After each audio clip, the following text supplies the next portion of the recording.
avinėlis pasipurtė, pribirėjo dovanų. Imk ir neškis visą kraitę. Švęsk su Baltikum kartu. Juk dabar skaitmeninė TV ir spartusis internetas tik 14,50 €. Visą sutarties terminą. Baltikum, visa kraitė dovanų.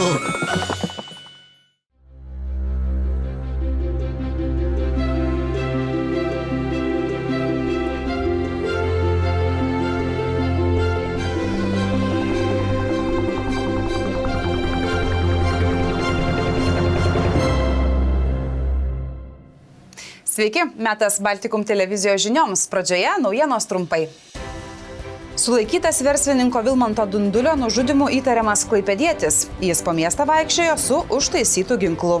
Klaipėdos universitetas bando bristi iš skolų liūno. Karinių jūrų pajėgų kariai iškilmingai pradėjo vasario 16-ąjai skirtų renginių maratoną. Iš skolų bandantis bristi Klaipėdos universitetas jau suplanavo šių metų pertvarkas. Bus atleidžiama dalis vadovaujančias pozicijas užimančių darbuotojų, sujungti kai kurie fakultetai. Klaipėdos universitetas brenda iš skolų liūno. Šiandien aukštosios mokyklos taryba patvirtino šių metų biudžeto planą, esą jis subalansuotas, tad prognozijos optimistiškos. Paaiškėjo, kad anksčiau tik paskolą universitetui žadėjusi suteikti vyriausybė, dalį bankės noras įšaldytos sumos kompensuos. Mokslo įstaiga 825 000 € gražinti valstybei neprivalės, tačiau taupimo neišvengs. Pirmiausia, planuojama mažinti darbuotojų skaičių, bus atleidžiama dalis vadovaujančias pozicijas užimančių asmenų. Didelės valdymo išlaidos, administravimo išlaidos, kurios pastaraisiais metais augo, nepagristai augo. Ir mes priversti performuoti valdymo, struktūrą, administracijos struktūrą, mažinant, darant labiau efektyvią tą valdymą ir mažinant išlaidas. Taip pat nutarta parduoti nebereikalingus universiteto pastatus, bus mažinamas nepaklausių studijų programų skaičius, artimiausių metų į vieną bus sujungti gamtos ir matematikos mokslų bei jūrų technikos fakultetai. Čia dar įsikurs jūrų mokslų ir technologijos centras. Taip siekiama sutaupyti, tačiau kai kurie universiteto mokslininkai pasikeisinčios tvarkos neidealizuoja. Mano galva, pas mus yra per daug smulkių padalinių, kurie turbūt neatlieka netgi savo funkcijos kartais. Bet iš kitos pusės aš turiu irgi karčią patirtį. Vis dėlto nesu labai jaunas, esu dirbęs skirtingose organizacijoje. Paprastai nebūna, kai vyksta reorganizacija, kažin ar atsiranda naujų pinigų, paprastai jų tiesiog sumažėja. Universitetui nemažai lėšų atsieina bendrabučio statybos, laivo mintis ir burlaivio Brabander išlaikymas. Išlaidas aukštoji mokykla planuoja dengti pajamomis iš mokslinių ir verslo projektų. Taip pat kuriamas planas padėsiantis pritraukti daugiau studentų ne tik iš Lietuvos, o ir užsienio. Kalbėjome ir apie marketingo planą, kalbėjome ir apie kaip pritraukti daugiau studentų, kaip galbūt vėlgi uždirbti iš universiteto infrastruktūros geresnio panaudojimo, iš, sakykime, vėlgi užsakomųjų darbų, tiek pat, sakykime, ir galbūt ir iš to pačio meno, ir kultūros, ir kitų dalykų. Kokia skola slegia universitetą, vis dar neatskleidžiama, tačiau pabrėžiama, kad po bankos Noros griūties universitetas neteko kone 2 milijonų eurų. Po remonto vėl veikia vienintelis neprivatus Klaipėdoje balneologijos centras mažamečiams. Tėvai savo atžalų čia stiprinti, grūdinti ir mankštinti negalėjo visą pusmetį. Mat dėl išlaikymo kaštų centras veiklą buvo priverstas nutraukti. Vieši tėvų pasipiktinimai ir protestai dėl išaugusių kainų už kūdikiams ir mažiems vaikams skirtas vandens procedūras privertė pusei metų užverti Klaipėdos sveikatos priežiūros centro baseino duris. Miesto savivaldybei pavaldus centras įkainius buvo priverstas padidinti kone 4 kartus dėl neva išaugusių išlaikymo kaštų. Tas vandens kentimas labai išugdė kaštus. Paslaugos kaina tapo labai didelė. Praktiškai vieno apsilankimo kaina priklausomai nuo vaikų kiekio, nuo vandens kiekio variavo nuo 40 iki 80 litų. Ir praktiškai mes ir patys supratom, kad vaikų tėveliam tai praktiškai nepakeliama našta. Centro vadovai tikina, jog nuo šiandien pasibaigus remontui balneologijos kabinete kūdikiai bei vaikai vėl laukiami, o suaugusieji iki šiol priversti naudotis privačiais baseinais. Kalbant apie šiuolaikiško 50 metrų ilgio 10 takų baseino statybą, Klaipėdoje įgauna jau konkrečius kontūrus, konkrečius konkrečius apmatus ir aš jau tikrai tikiu, kad 16 metais, 16 pabaigoje tikrai Klaipėdai turėtų atversti duris vienas iš pačių pagrindinių svarbiausių objektų šitame kontekste. Tai būtent naujas šiuolaikiškas baseinas atitiksantis pačius aukščiausius reikalavimus. Tuo pat metu kai kurie valdininkai sako, jog reiktų susirūpinti ir jau esamų uostamiesčio sveikatos priežiūros įstaigų atnaujinimu. Neva pastatai atgyvenę, jų išlaikymas brangus, o ir miestiečiams jais naudotis nepatogu. Pastatai yra 76 metų atidarimo, taip kad problemų yra pakankamai daug. Ir, kaip pasakyti, iš valstybės investicinių programų savivaldybės pavaldumo įstaigos labai jau rezervuotai tas lėšas gauna. Taip kad turim reikalų. Klaipėdos sveikatos priežiūros centro vaikų balneologijos kabineto kapitalinio remonto darbams Klaipėdos miesto savivaldybė skyrė kone 28 000 eurų. Dar 20 000 centras skyrė iš savo lėšų. Alkoholį vartoja vis jaunesni asmenys. Dar užpernai svaigindavosi 12-13 metų sulaukę vaikai, o pernai tokių pasitaikydavo ir tarp 7-mečių. Tokius duomenis pateikę specialistai įspėja, jog viskas prasideda nuo atsainaus tėvų požiūrio.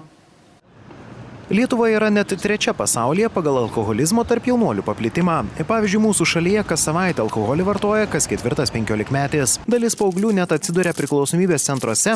Pasak blaivybės šalininkų, blogiausia yra tėvų požiūris. Vis dar gajus įsitikinimas, jog švenčių progai pilti atžalai alaus ar šampano nėra nieko blogo. Pagal Jungtinių valstijų statistiką net 40% tokių vaikų tapo alkoholikais. Mums nebereikia turbūt žiūrėti pro kaimyno langus, mes galime savo namuose tos dalykus pamatyti. Ir aš kartais klausiu tėvelį, jūs mylite savo vaikus, tėvelį, taip, myliu savo vaikus, atiduočiau savo inkstus, taip toliau, bet sakau, tėvelį, palaukit, tik jūs pilat vaikui, miksiukus, sidriukus perkat, nematydami tame jokio pavojaus. Aš juk sakau, čia atsiminkit, kad tie miksiukai, sidriukai, žinokit, yra kaip tas laiptelis į tą alkoholizmo pasaulį. Pasak mokyklose dirbančių specialistų, alkoholį linkę nepilnamečiai nevengia išgėrę ateiti į pamokas ar net gurkšnoti jų metu. Įsigudrinama stipriuosius gėrimus maišyti su spalvotais gazuotais gėrimais, tad pedagogai net nesupranta, ką moksleivis vartoja. Jeigu vaikas pavartoja iš vakaro, jam taip greitai, jo organizmas juk neišeikvoja taip greitai ir jis gali ateiti su kvapeliu į mokyklą kitą dieną. Anot policijos pareigūnų, girti paaugliai ar net vaikai jų rankas pakliūna dažnai. Tiesa, pripažįstama, jog ne visada mažieji alkoholio paragauja specialiai. Yra ir tokių atvejų, kad tėveliai neatsakingai laiko ten savo atidarytą alkoholinio gėrimo butelį ar ne, ir būna, kad mažesni vaikai tiesiog įdomumo dėliai galbūt paragauja, apsinuodėja ir pakliūna. Pasak specialistų, didelė problema, jog jaunimas labai lengvai gali įsigyti alkoholio. Remiantis apklausų duomenimis, 76% Lietuvos jaunuolių tvirtina, kad per 24 valandas gali labai lengvai gauti tiek alkoholinių gėrimų, tiek tabako gaminių.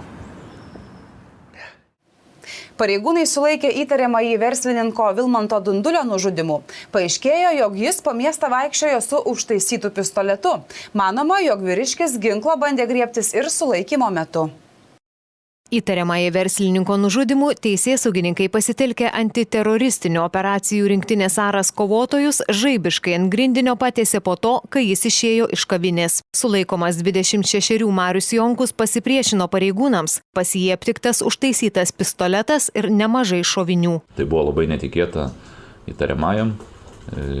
Jeigu šiek tiek atskleidžiant detalės, tai įtariamasis kaip ir bandė priešintis, bandė bėgti iš sulaikymo tos vietos ir, reiškia, tokį padarė judesi ranka link tos vietos, kaip paskui nustatėm, link ginklo kovinio buvimo vietos. Tai galimai jisai būtų tą ginklą traukęsis.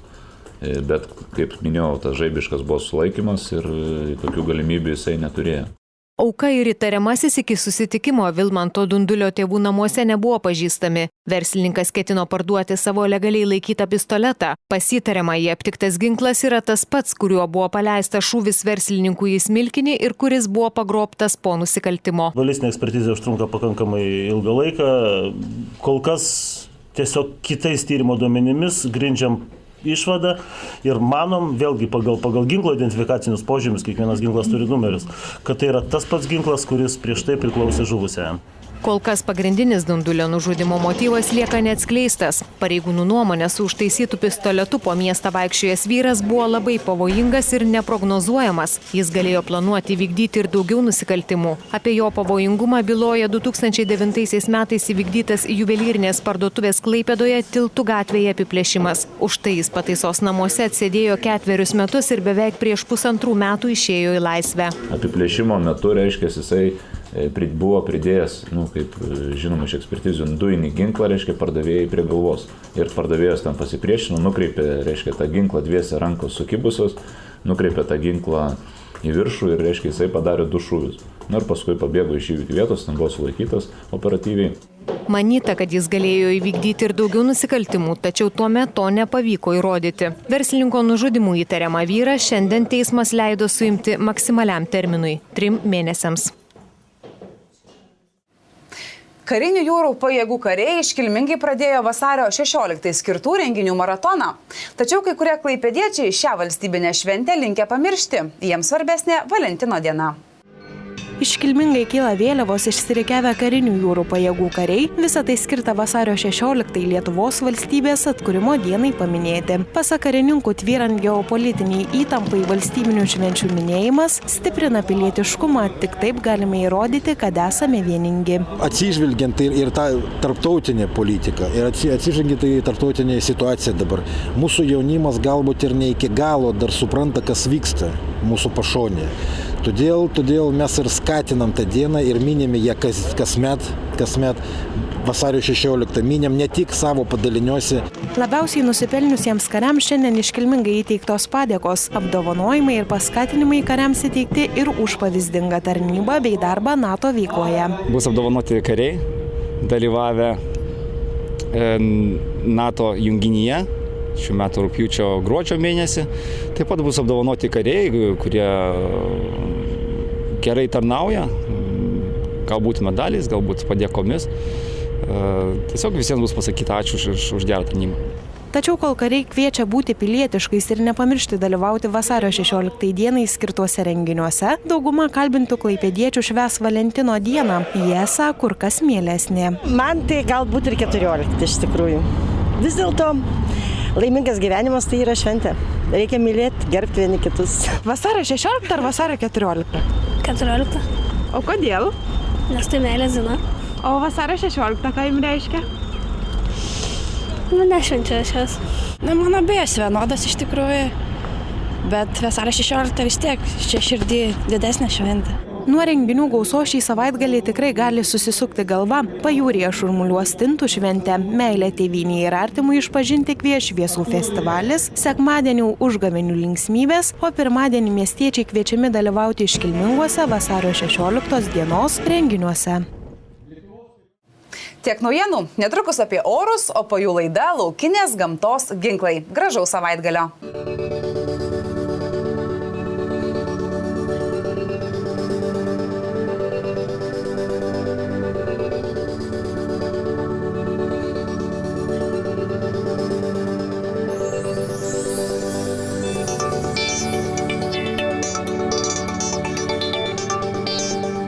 Šeštadienį pajūryje dangus bus giedras, pūs pietryčių krypties vėjas. Įdienojus termometrai rodys apie 3 laipsnius šilumos. Sekmadienio naktis bus mažai debesuota, vietomis snigs, oras šals iki 3 laipsnių šalčio. Sekmadienio dieną vakarų Lietuvoje bus debesuota su pragiedruliais, tačiau kritulių nenumatoma. Pūs rytų krypties 4–8 m/s vėjas. Termometrai rodys nuo 0 iki 2 laipsnių šilumos.